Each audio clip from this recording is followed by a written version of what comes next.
उत्तर प्रदेश में जिस तरह से अपराधियों पर नकेल कसी जा रही है और हर रोज कहीं ना कहीं से बदमाशों के एनकाउंटर की खबरें आ रही हैं, इसे देखकर ये लगता है कि आने वाले समय में यूपी नए अपराधियों की पौध ही नहीं पनप पाएगी।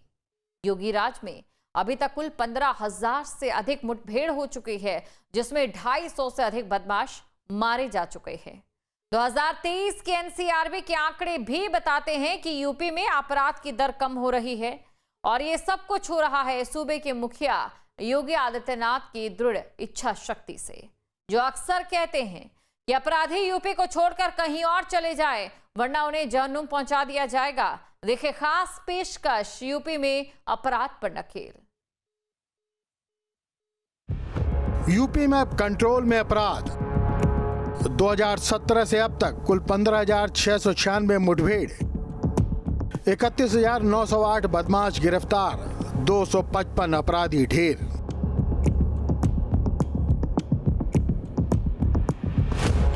करीब 24 करोड़ की आबादी वाले उत्तर प्रदेश में कानून व्यवस्था को बनाए रखना एक बड़ी चुनौती है, जिससे उत्तर प्रदेश हमेशा से जूझता रहा है। लेकिन 2017 के बाद से कानून व्यवस्था में भारी बदलाव देखा जा रहा है। अपराध, भ्रष्टाचार, सांप्रदायिक तनाव और माफिया संस्कृति ने दशकों तक राज्य की छवि को प्रभावित किया। हालांकि पिछले कुछ वर्षों में उत्तर प्रदेश में अपराध की घटनाओं में कमी और पुलिस द्वारा किए जा रहे एनकाउंटर्स को लेकर एक नया विमर्श शुरू हुआ है। उत्तर प्रदेश पुलिस द्वारा एनकाउंटर्स की नीति को अपराधियों के खिलाफ एक निर्णायक हथियार के रूप में प्रस्तुत किया गया है। साल 2017 में योगी आदित्यनाथ सरकार के सत्ता में आने के बाद से पुलिस द्वारा किए गए एनकाउंटर्स की संख्या में तेजी से बढ़ोतरी हुई है और खासकर महिलाओं के खिलाफ अपराध को लेकर मुख्यमंत्री काफी सख्त हैं और समय समय पर वो अपने भाषणों में इसका जिक्र भी करते रहते हैं। बहनों और भाइयों, आज भारतीय जनता पार्टी की डबल इंजन की सरकार है। अपराध और अपराधियों के लिए जीरो टॉलरेंस की नीति के तहत कार्य कर रही है। अगर बेटी की सुरक्षा में सेंध लगाया तो मान करके चलिए कि अगले चौराहे पर यमराज उसका इंतजार कर रहा होगा। 2017 के पहले भी लोग बोलते थे, लगातार इसके बारे में लोगों के मन में होता था कि देख सपाई बिटिया घबराई, देख सपाई बिटिया घबराई। ये बात उस समय भी चलती थी और लोग ये भी कहते थे, जिस गाड़ी में सपा का झंडा देखो होगा कोई सपा का गुंडा। प्रदेश में एनकाउंटर्स की बढ़ती संख्या के कारण कई अपराधियों ने आत्मसमर्पण भी किया है। संगठित माफिया गिरोहों की गतिविधियों में कमी देखी गई है। उदाहरण के लिए पश्चिमी उत्तर प्रदेश के कई जिलों में भूमाफिया और रंगदारी मांगने वाले गिरोह निष्क्रिय हुए हैं। कुछ जगहों पर आम नागरिकों ने पुलिस के इस कठोर रुख का समर्थन किया है, जो मानते हैं कि उनका जीवन पहले के मुकाबले अधिक सुरक्षित हुआ है। मेरठ में रेप पीड़िता के घर पर बदमाश शहजाद की फायरिंग करते हुए सीसीटीवी सामने आया है। नाबालिग रेप पीड़िता के घर पर शहजाद ने 4 फायर किए थे और शहजाद ने मुकदमा वापस लेने और बयान बदलने की धमकी भी दी थी। फायरिंग कर भाग रहा 25,000 का इनामी बदमाश शहजाद पुलिस की मुठभेड़ में मारा गया। थाना सदरपुर क्षेत्र में आज सुबह मुठभेड़ की, जिसमें की एक बदमाश है शहजाद उर्फ मिट्टी, जिसको की गोली लगी है, रूप से घायल हुआ था। अस्पताल ले गए, जिससे कि यहाँ पर ब्लड टेस्ट इसमें मित्र है 25,000 रुपए का इनाम भी है वैसीमा थाना क्षेत्र से। और में भी इसका आपराधिक इतिहास रहा है। मिशन शक्ति 5.0 सरकार में चालू है। उत्तर प्रदेश में महिला अस्मिता के लिए काम कर रहा है। उधर मेरठ पुलिस ने शहजाद उर्फ निक्की को एनकाउंटर में ढेर कर दिया है। शहजाद की आदत थी कि वो मासूमों को अपना निशाना बनाता था और पुलिस को चैलेंज देकर आसानी से निकल जाता था। आज मेरठ पुलिस ने उसे एनकाउंटर में मार गिराया। मेरे साथ बातचीत करने के लिए राज्यसभा सदस्य डॉक्टर लक्ष्मीकांत वाजपेयी जी हैं। सर, शहजाद की आदत थी कि वो मासूमों का निशाना बनाता था। अभी 3 दिन पहले उसने एक पीड़िता के घर पर फायरिंग की, मेरठ पुलिस को चैलेंज दिया और आज देखिए कि आज उसका नामो निशान मिटा दिया गया। मेरठ पुलिस को इस बात के लिए बधाई कि शहजाद को उन्होंने जहन्नुम में पहुंचाने का काम किया है।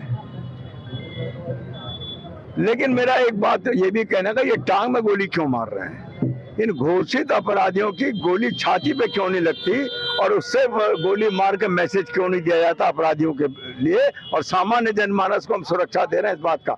लेकिन फिर शहजाद को जिस तरीके से पुलिस ने एनकाउंटर किया, मैं पुलिस को इसके लिए बधाई देता हूँ और आभार व्यक्त करता हूँ।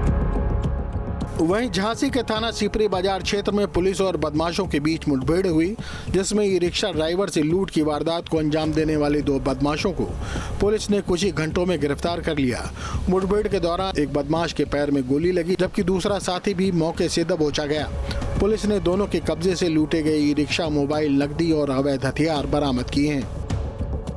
आज डायल 112 पर एक सूचना मिली कि एक व्यक्ति का 2 व्यक्तियों ने सवारी बनकर बैठे और एक ई रिक्शा, मोबाइल और 200 रुपये छीनकर भाग गए हैं।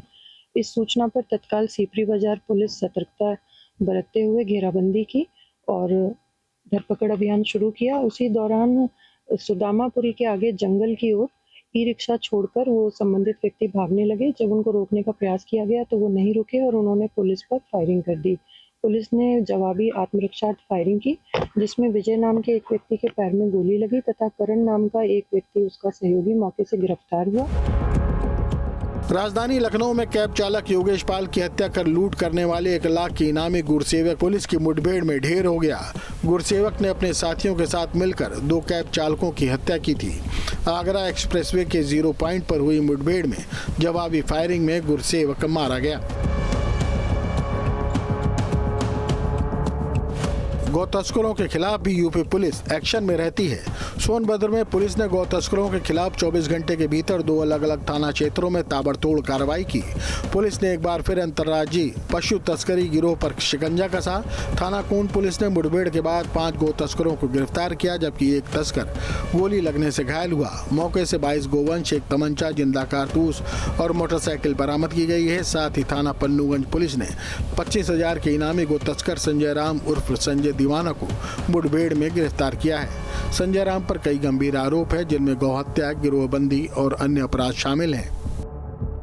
आज दिनांक 12 अक्टूबर 2025 को समय लगभग 3:30 बजे थाना कोन पर यह सूचना प्राप्त हुई कि कुछ व्यक्ति भारी मात्रा में गौवंशों को जंगल के रास्ते हाँकते हुए वध हेतु झारखंड ले जा रहे हैं। इस सूचना पर थाना कोन पुलिस द्वारा 4 टीमों का गठन किया गया तथा जंगल में सर्च ऑपरेशन चलाया गया। सर्च ऑपरेशन के उपरांत एक व्यक्ति मोटरसाइकिल से आता हुआ दिखा।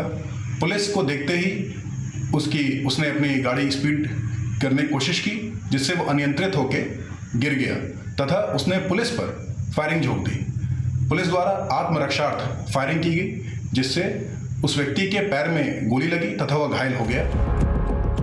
वहीं फिरोजाबाद में पुलिस ने रेप के आरोपी को मुठभेड़ के दौरान गिरफ्तार किया है, जिसने नाबालिग बच्ची के साथ रेप का प्रयास किया था और 12 अक्टूबर 2025 को पीड़ित के पिता ने मुकदमा दर्ज कराया था। मिशन शक्ति की टीम की गोलीबारी में आरोपी संतोष के पैर में गोली लगी। पकड़े गए आरोपी के पास से 1 तमंचा, 315 बोर, 2 जिंदा कारतूस, 1 खोखा कारतूस बरामद हुए। आज सूचना ये मिली कि ये फतेहाबाद रोड के बगल में जंगलों में छुपे छुपाए घूम रहा है। इस सूचना पे मिशन शक्ति की टीम और रसूलपुर थाने की टीम ने यहाँ दबिश दी है। पुलिस को देखते ही इसने पुलिस के ऊपर फायरिंग कर दी है। आत्मरक्षार्थ में पुलिस ने भी फायरिंग की है, जिससे इसके पैर में गोली लगी है। तत्काल इसको ट्रॉमा सेंटर में भेजा गया है, जहाँ पुलिस सुरक्षा में इसका इलाज चल रहा है। इसके पास से एक अवैध तमंचा, 315 बोर, 1 खोखा और 2 जिंदा कारतूस बरामद हुआ है। बात करें मथुरा की, तो मथुरा के थाना मगोर्रा पुलिस और बदमाशों के बीच मुठभेड़ में 7 अंतर्राज्यीय लुटेरे गिरफ्तार हुए हैं। मुठभेड़ में गोली लगने से घायल बदमाशों को अस्पताल में भर्ती कराया गया है। लुटेरों के कब्जे से अवैध हथियार, 3 लाख रुपए, चोरी किए हुए पाइप, बाइक और ई रिक्शा बरामद हुआ है। शातिर बदमाशों ने गंगा जल परियोजना के पाइपों को चोरी किया था। ये मुठभेड़ थाना मगोर्रा इलाके के संत आश्रम की तरफ जाने वाले रास्ते पर हुई थी। एनसीआरबी के आंकड़ों के मुताबिक मार्च 2017 से अब तक पुलिस की बदमाशों के साथ कुल 15,696 मुठभेड़ हुई हैं, जिसमें से कुल 31,908 बदमाश गिरफ्तार हुए हैं, जबकि 255 अपराधी मारे गए। लेकिन इन मुठभेड़ों में अब तक 18 पुलिसकर्मियों को अपनी जान भी गंवानी पड़ी और 1751 जवान घायल भी हुए। यूपी में सर्वाधिक मुठभेड़ मेरठ जोन में हुई है, जहां बदमाशों से 4,441 मुठभेड़ हुई है और मेरठ जोन में हुई मुठभेड़ में 85 बदमाश मारे गए और 3,118 बदमाश घायल हुए। मेरठ में हुई इन मुठभेड़ों में अब तक 2 पुलिसकर्मियों को अपनी जान गंवानी पड़ी और 459 जवान घायल हो गए। लेकिन यूपी में विपक्ष को एनसीआरबी के आंकड़ों पर भरोसा भी नहीं है। देखिए, पूरे प्रदेश में इस तरह की एनकाउंटर की फेयर लिस्ट ये लोग कर रहे हैं, लेकिन जिस तरह से पूरे प्रदेश में दलितों पर, शोषितों पर, वंचितों पर निशाना बनाया जा रहा है इस सरकार में, तो मैं कह सकता हूं कि आज के डेट में एनकाउंटर ये लोग कर रहे हैं, लेकिन वो फेक एनकाउंटर साबित हो रहे हैं। बीजेपी भी अपने ऊपर लगे आरोपों के जवाब देना जानती है।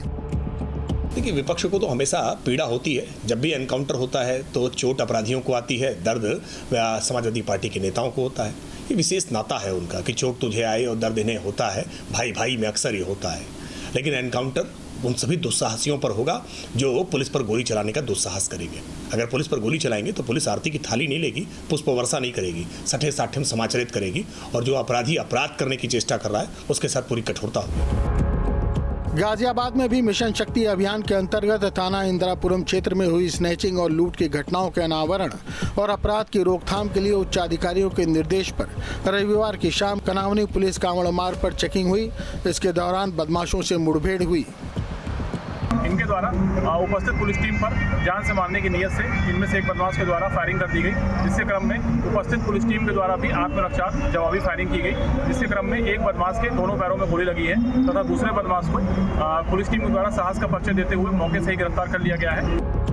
एनसीआरबी की रिपोर्ट में यूपी में कानून व्यवस्था की स्थिति की तारीफ की गई है, जिसके मुताबिक 2023 में सांप्रदायिक और धार्मिक दंगे शून्य थे।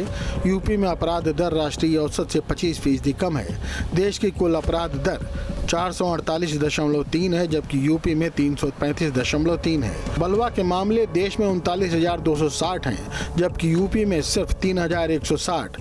फिरौती की घटनाएं भारत में 615 हैं और यूपी में सिर्फ 16 मामले दर्ज हैं। देश में डकैती के कुल 3,792 मामले दर्ज किए गए थे, तो यूपी में 73 मामले ही दर्ज हुए हैं। लिहाजा 2023 के लिए यूपी को नियर जीरो क्राइम रेट का दर्जा दिया गया। इस दौरान महिलाओं के विरुद्ध राष्ट्रीय अपराध दर 66.2% रही, जबकि यूपी में ये दर 58.6% थी। देश में दुष्कर्म के 29,670 मामले दर्ज हुए थे और अपराध दर 4.4% रही थी, जबकि यूपी में दुष्कर्म के 3,516 मामले दर्ज हुए थे और अपराध दर 3.1% रही। दुष्कर्म के मामलों में उत्तर प्रदेश का 22वां स्थान रहा था। पॉक्सो एक्ट के देश में 67,694 मामले हुए और अपराध दर 15.2% रही, जबकि उत्तर प्रदेश में 8,706 मामले दर्ज किए गए थे और अपराध दर 10.2% थी। पॉक्सो एक्ट मामले में यूपी का देश में 24वां स्थान था। उत्तर प्रदेश में अपराधियों के खिलाफ पुलिस का अभियान जारी है। उत्तर प्रदेश में आज 2 एनकाउंटर हुए हैं। लखनऊ में 1.5 लाख के इनामी को पुलिस ने एनकाउंटर किया, तो वहीं मेरठ में 25,000 के इनामी का एनकाउंटर किया गया। हालांकि विपक्ष लगातार उत्तर प्रदेश सरकार पर कानून व्यवस्था को लेकर सवाल खड़े करता रहा, लेकिन पिछले एनसीआरबी के आंकड़ों को अगर आप देखें तो उत्तर प्रदेश में तेजी से अपराध कम हुआ है। अगर ऑर्गेनाइज क्राइम की बात करें तो उत्तर प्रदेश में लगभग खत्म हो गया है। इसके पीछे सबसे बड़ी वजह है कि पुलिस का इकबाल बढ़ा है। दरअसल उत्तर प्रदेश के मुख्यमंत्री योगी आदित्यनाथ ने सरकार बनते ही पहले ही कार्यकाल में अधिकारियों को ये कह दिया था कि अपराधियों को किसी भी स्थिति में बख्शा न जाए, उनके खिलाफ सख्त कार्रवाई किया जाए। अभियान चलाकर जो पेशेवर अपराधी हैं उनके खिलाफ या तो उन्हें जेल भेजा जाए या अगर वो पुलिस पर हमला करते हैं तो उनका एनकाउंटर भी किया जाए। लखनऊ से वीडियो सरराम के साथ Nikhil Sharma, news state Uttar Pradesh.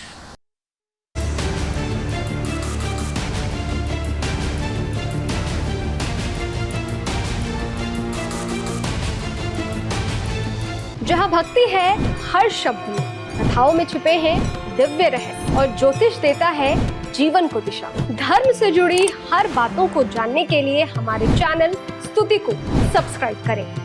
Channel पर जाने के लिए इस लिंक पर क्लिक करें।